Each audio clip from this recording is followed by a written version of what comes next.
Hello and welcome to Early Late Nights, the show that if it had its very own Infinity Gauntlet, I would click its fingers and change developer names such as CD Projekt Red to CG Projekt Red, because fuck, I'm over it. You say one thing on a podcast and it just goes everywhere in moments. Apparently people listen to our stuff, which is really good, but also really bad for my internet, credentials. Welcome to Early Late Nights, the show that brings you the latest gaming and esports news every Tuesday and Friday at 6:30 p.m. with me, your host, Ciaran Marchand, right here on twitch.tv/Explosion Network. Tonight's show is going to be packed full of my rants because we're going to be discussing Nintendo's new online subscription service. I'll be looking at Beyond Good and Evil 2, the latest gameplay that's been shown by the devs, looking at the esports wrap for the week, and also looking at the Destiny 2 DLC Warmind. There's a lot to talk about. So let's go ahead and get right in. Now, Beyond Good and Evil 2, it came out the end of, it didn't come out, but the gameplay or the announcement was the end of the Ubisoft conference last year at E3. Everybody was quite blown away, we were excited, we were pumped, we were waiting for it. We've been waiting for it for a very long time, and I was a little disappointed, not disappointed. I mean, no, disappointed is not the word, but I was a little, whoa, let's hold up, let's back it up, let's slow down. What are we doing in Beyond Good and Evil 2? There's different characters now, whole different thing.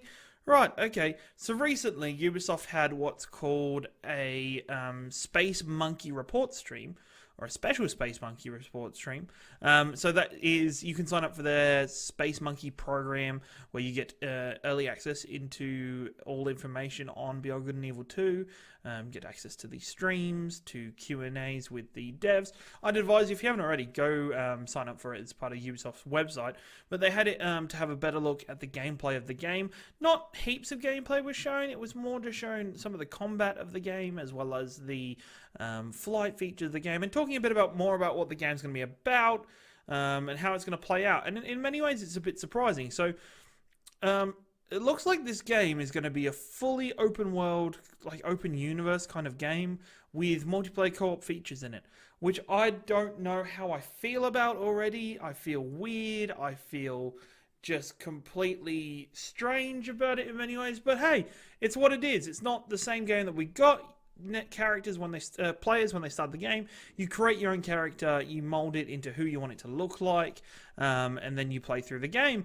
And for me, I really liked having Jade in the first game. I like games where there is a written protagonist with, you can maybe change it to your own features through your choices, but there is a written personality for the protagonist, and you get to play through and watch that grow. And a lot of the times when it comes to create a character protagonist, they're either like silent protagonist or they're not written very well because they have to be very broad to what you want to do. So I'm interested to see exactly how they look after it and what they do to control that, or to hold it back a little bit. So the game is set just after Jade's birth, so that means it's a prequel to the original Beyond Good and Evil. So that means we're going to see a lot more of the development of the world. The world does seem far more populated in the world. Maybe that's just game design and how far we've come in the game nowadays compared to the original edition of Beyond Good and Evil. But the game looks far more populated. It looks like the worlds look very extensive and expansive. There is, and it's interesting showing the different ship combat and the different ships that are coming out for it. The little things they've thought of where, you can fly in formations with your friends so that you don't lose each other. You can customize your ships. You can just jump out of your ship at random. There's a shot that I kind of like where you jump out of your ship comes to a stop, you jump out onto another ship, there, fight the people on top of it, and then jump back to your ship. I'm interested to see how well these ship mechanics are. If it's good and if the combat's good and it's all fluid and it looks nice, awesome. But don't get too overzealous. I don't want this to be a No Man's Sky. I don't think it will be. There's no procedurally generatedness to this game, so it's not going to be that big. It's not going to be massive. It's going to still be big enough for a universe to fly around and to explore. And I don't know how I feel about there being multiplayer co-op in a Beyond Good and Evil game. I don't know if it's something that I thought was needed or was desired for this game. I like single player experiences. I just do, especially for a game like this that has the history behind it of the first game and its development and just its love by its audience. I think the audience would have accepted it as a single player game and would have had a lot of fun with it. It would have had good reviews. Once again, as I stated previously, the whole Jade stuff, and you don't play as Jade anymore. You play as like a character you create. Hopefully that's good. We'll wait and see on how the writing is for that character, how that's developed, how that changes. But we'll see. I just hope that Ubisoft aren't doing the thing with this game where they're cramming too much into it, trying to make it too much. When it, Beyond Good and Evil was just a very simple but awesomely, interactive game that I loved and enjoyed. So please, Ubisoft, don't fuck it up. Look after it. Give us more. So as I said already, sign up for the Space Monkey Report program if you wish to get involved with the early news and gaming updates. I'm a part of that. I didn't get to watch the stream fully, but I checked out a lot of the stuff that came out of it. But please, sign up for that, jump in, be involved in that program, and show the support and love for that game. Moving right along, and what a big week. What a massive week for eSports it's been. In the last, well, it's not really a week, it's over the weekend, really. The last 4 or 5 days has been absolutely massive. If you missed the Friday episode of Early Late Nights, I went through and talked about IEM Sydney, the ESL Counter-Strike tournament that happened, and it was a fantastic tournament. It really represented Australia well. It brought, some bigger groups and bigger teams to the country to play. In the end, it ended up with FaZe against Australis, I believe their name was. In a pretty typical underdog story for Australia. Don't know what it is. In Australia, we are always tied to underdog stories, and we love a good underdog story. It is everybody, but there's something about Australia that's very much so. So FaZe was the heavy underdog because Australis was massive in their way through the tournament. They pretty much destroyed everybody they came up against. And then FaZe pulled it out. FaZe did really well. Their coverage on all the maps was fantastic. Their play throughout the tournament was really good. And just look, IEM in general for IEM Sydney 2018 was an amazing tournament. It was so well done, so professionally done, so well put together that I really hope this does attract more big tournaments to Australia, because it's doing some fantastic work, and we're already seeing stuff like recently AFL has partnered up or made an agreement with Riot, the makers of League of Legends, to have the I think it's called the League of Origins 2. I think it's a play on State of Origins, but League of Origins. Whatever. But they've already come to an agreement to host that again this year. I believe in Melbourne, as AFL has already been having a big push with several of their teams buying League of Legends eSports teams and getting them involved. So it'll be fantastic to see that grow in Melbourne. The Zen Gaming Cafe has partnered up with AK Racing Chairs to host a whole variety of esports tournaments at pretty big venues in Melbourne. So check out the Zen Gaming Lounge if you want more information on those. I know there is an Overwatch tournament coming out, and I believe there's a Dota 2 tournament that is worth $350,000 or some shit like that. That's crazy. I don't think it's 350, maybe it's 35. I'm not sure. It was a big number though, and I'm very excited for it. Speaking of Dota 2, the Epicenter Major was on over the weekend. There were some fantastic games. I actually managed to watch a bit of it this time and keep up with it. Dota 2's changed quite a lot since since my infatuation with the game, since I was heavily involved with the game and I loved the game. So it was interesting looking and watching it and listening to the casters. It all came down to LGD and Team Liquid in the grand finals for the tournament, which looked to be a fantastic set of games, and it really was, with LGD just showing that they are one of the best teams in Dota. They really are. And LGD generally have ups and downs, and it was really good to see them. Their player FY got the MVP trophy, which interestingly enough was an Infinity Gauntlet. That thing keeps popping up so much, of course, because Marvel's Avengers Infinity War is out currently. So they got the Infinity Gauntlet as part of a trophy that looks pretty freaking awesome. So congratulations to them. Make sure you go check them out. All the replays and highlights are on YouTube right now, so check those out. And Overwatch League. If you're a fan of the old Overwatch, and you might not know, but I am. I quite like the game. I find the game fantastic. The finals ran for us here in Australia on Monday, and took the prize really for being a fantastic event for another stage, and took it for fantastic games really. So it pretty much went up to the wire to what teams are going to be in the playoffs. As with each stage of the Overwatch League, at the end of each stage there is a series of playoff games. And teams are playing for the 4 playoff spots. There are now 4, and there used to be 3. So in the playoffs was LA Gladiators, LA Valiant, New York Excelsior, and Boston Uprising. And it was a fantastic day. We started with the LA Gladiators going up against Boston Uprising. The Uprising did away with them quickly, 3-0, my boys, I'm sorry. And then it went down to, I think it was 3-1 between LA Valiant and New York Excelsior, until finally the New York Excelsior and Uprising came together. And the story for Uprising so far had been fantastic. Had been a true fairy tale story. They had lost one of their players, Dream Casper, through some very dubious circumstances that I don't really want to go into. Lost Dream Casper at the start of the stage through dubious circumstances, and then proceeded to win every single game of the stage, 10-0. The first time in Overwatch League history. It's only had a short history, but it's the first time ever any team has gone 10-0 through the stage. They won through to the finals of the playoffs. And then, boy, oh boy, I'm so sorry. I am so sorry, because XL came, XL showed up, and they were fantastic. They were so good that it didn't even seem like there was a competition. It was 3 wins and a draw, I think, in the end. It was 3 wins to XL and a draw.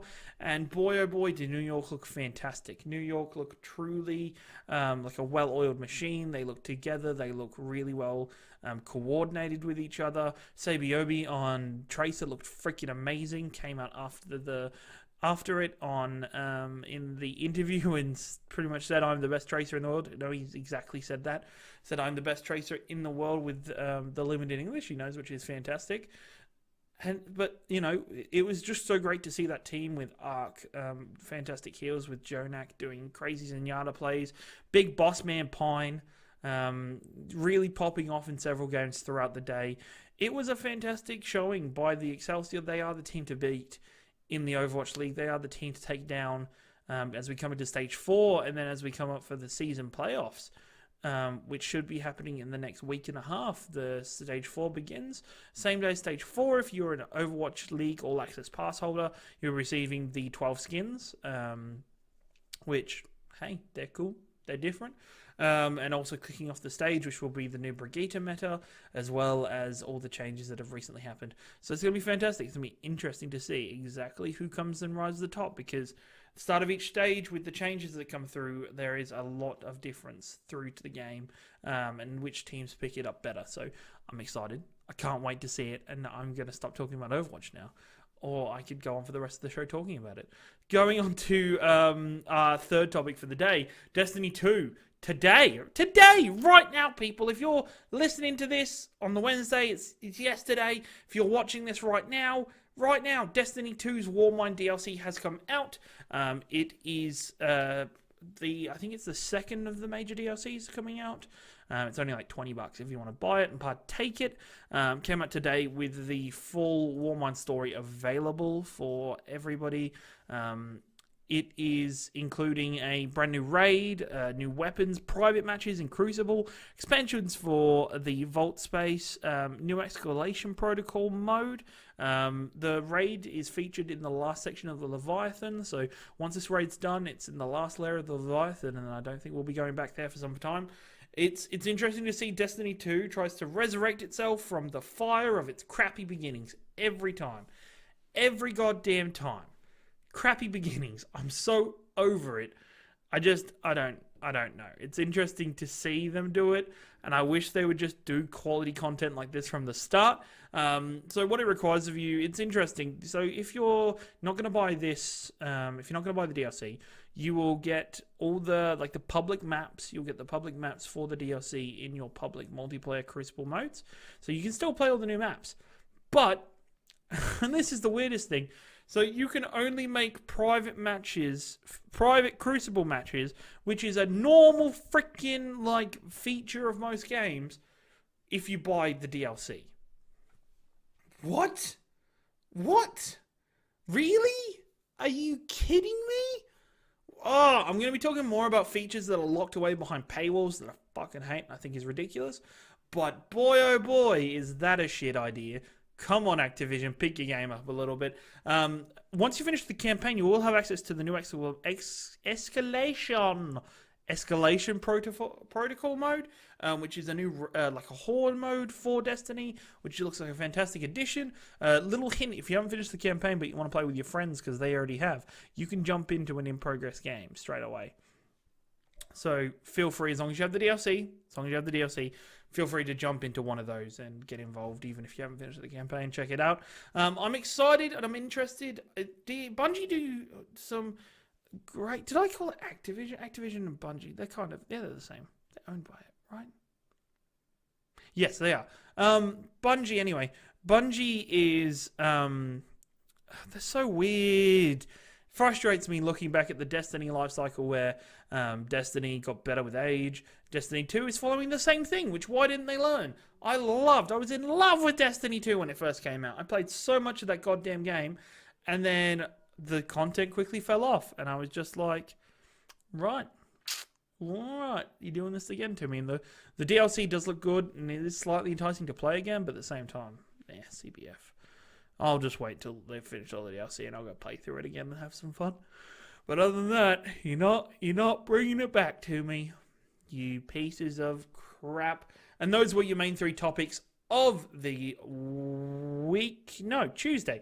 Of the Tuesday episode of Early Late Nights. So each episode we go through three topics. If you have a topic you want me to discuss, you want me to look at and research and talk about, tweet at me at your boy Ringo.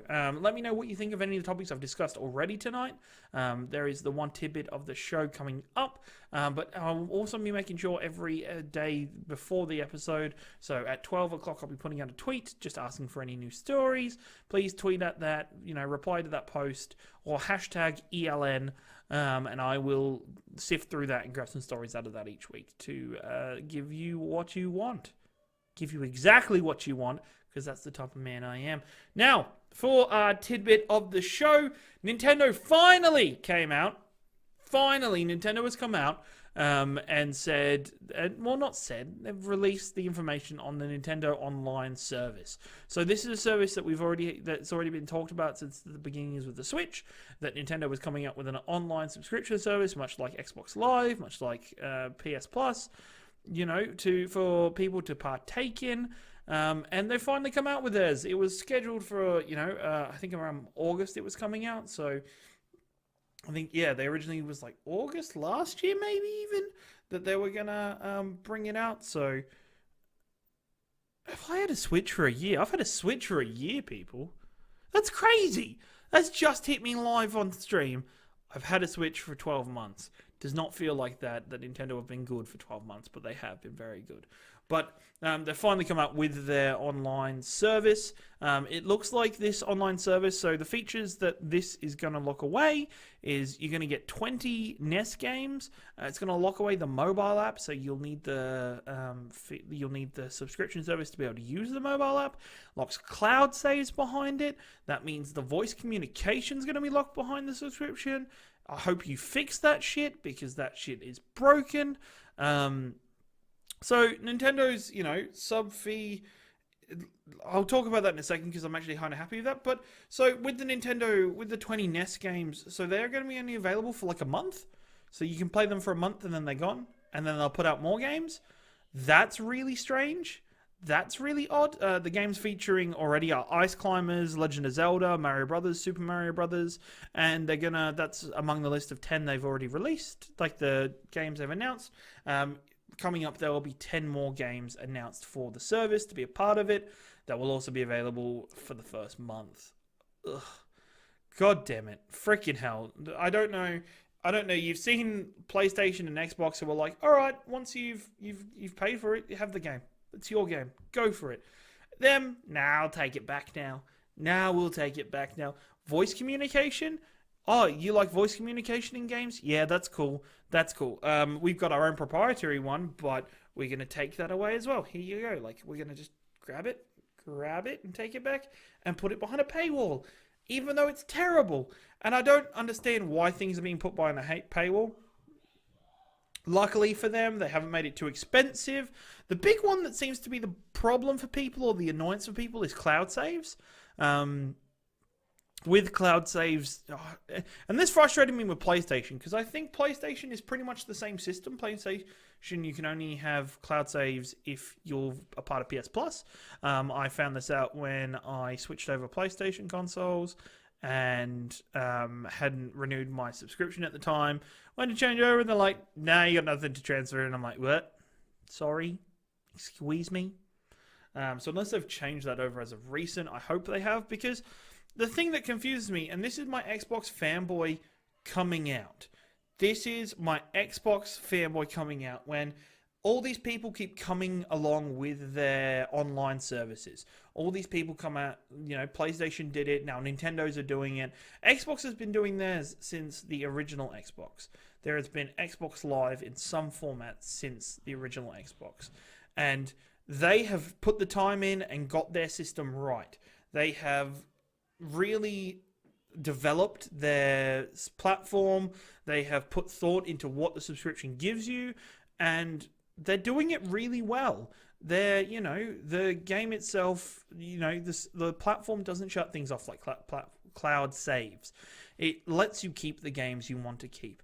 When when PlayStation originally came out, their model was not like Xbox, and I personally think you should be not admit when somebody's already doing something really well and just kind of copy paste that shit onto your system. Maybe make a little change here and there to make it your own, but just when they're doing it so well, why not just take it and do it for yourself? Why not do the similar system and transport it onto your console? I was really disappointed. So I'm disappointed once again that Nintendo are carrying down this road of cloud saves being locked behind a subscription, voice chat being locked behind a subscription. It looks ridiculous, but but it's a good thing, because looking at the same time, we were emailed by Nintendo themselves with some promotional information for it, and they've sent through the Australian pricing. So it looked like in America it looked stupidly cheap. Plagiarism, yes, Ashley in the chat said plagiarism, but I don't think it is plagiarism just to have rules, like just to have similar rules to another platform. I don't think it's possible for you to, I don't think it's possible to copyright rules or just similar aspects. I think as long as you don't call it PS Live, you're good. It's PS Plus. It's very similar, but it's our version of it, so we've made some changes, but hey, don't word for word copy paste it, but follow the same guidelines that the other groups have. But as I was saying, the pricing came out. In America, it was going to be $30. And I looked at that and went, fuck, all right, that means like $50 probably here in Australia. I don't know if I want to pay $50 for a year. But we've got the email. It looks like for 1 month, it's going to be $6 Australian. I'm going to focus on Australian. We do have the New Zealand prices, so feel free to tweet me or ask me after chat if you want them. $12 for 90 days Australian, or 12 months is going to be $30. So fuck it, $30, or like the family version is like 35. 54. Okay, that's a big jump. So they've managed to keep the normal versions. They've managed to keep the normal versions of it pretty much the same. Whereas, so with the family membership, you get 12 months, you get something like 8 accounts. So that here is 54. In America, it's only like 35, I think I read. So there is a bit of a big jump for the family membership, but we're on par.